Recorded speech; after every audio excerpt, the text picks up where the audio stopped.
Outspoken Remain campaigner Femi Oluwole has sparked outrage among some Brexiteers for implying that keeping the Tories in power would lead to the UK becoming Europe's last dictatorship. Commenting on the arrest of Belarusian dissident journalist Roman Protas, Femi made a comparison between post-Brexit Britain and the former Soviet Republic. Belarusian President Alexander Lukashenko ordered a Lithuania-bound Ryanair flight carrying Mr. Protasevich, 26, to land in Minsk on Sunday, where authorities detained him. The move drew international condemnation and prompted Lithuania, Belarus' neighbor and NATO member, to call for a response from the military alliance. The whereabouts of the journalist, who is a prominent critic of President Lukashenko's regime, remain unknown, Belarusian opposition leader Svetlana Tsikhanouskaya said on Monday. There are fears he could face the death penalty.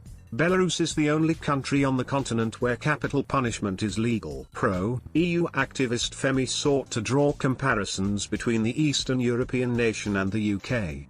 President Lukashenko, who counts Russian President Vladimir Putin as an ally, has been dubbed Europe's last dictator by critics. But Femi said rather than criticize the beleaguered leader, Britons should look closer to home. He suggested Belarus was nothing more than a prediction of what the UK will look like if a Conservative Prime Minister remains in number 10. He tweeted, "Belarus, the only other European country that uses our FPTP voting system, just arrested the organizer of last year's protest." Belarus is often called Europe's last dictatorship, but really it's the UK's ghost of Tory future. He added the hashtag policing bill to his tweet and argued that the curbs on protests contained in the proposed legislation are disproportionate. He pointed to the police, crime, sentencing, and courts bill, a mammoth piece of proposed legislation that would give officers more powers to shut down protests deemed noisy or overly disruptive. If passed into law, the bill would give forces across England and Wales greater powers to curb non-violent protest, and those convicted would be liable to face fines or jail terms.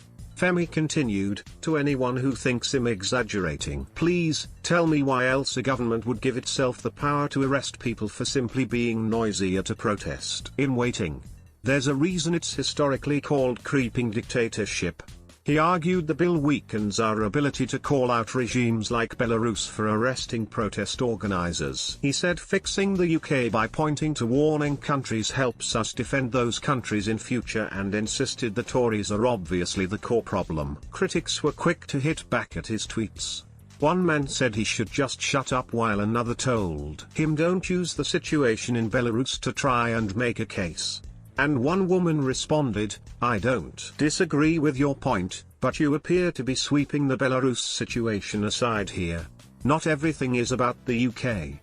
Another Twitter user said while he understood Femi's sentiment, this comparison is still too stretched. Western countries have denounced Minsk's action as state piracy. On Monday, Foreign Secretary Dominic Raab said further sanctions were being considered against the Lukashenko administration, and Belarus ambassador in London had been summoned for a dressing down. Planes have also been instructed to avoid Belarusian airspace, with Transport Secretary Grant Shapps saying he had instructed the Civil Aviation Authority to request airlines avoid Belarusian airspace in order to keep passengers safe. He also suspended the operating permit for Belarusian, the country's state-owned airline.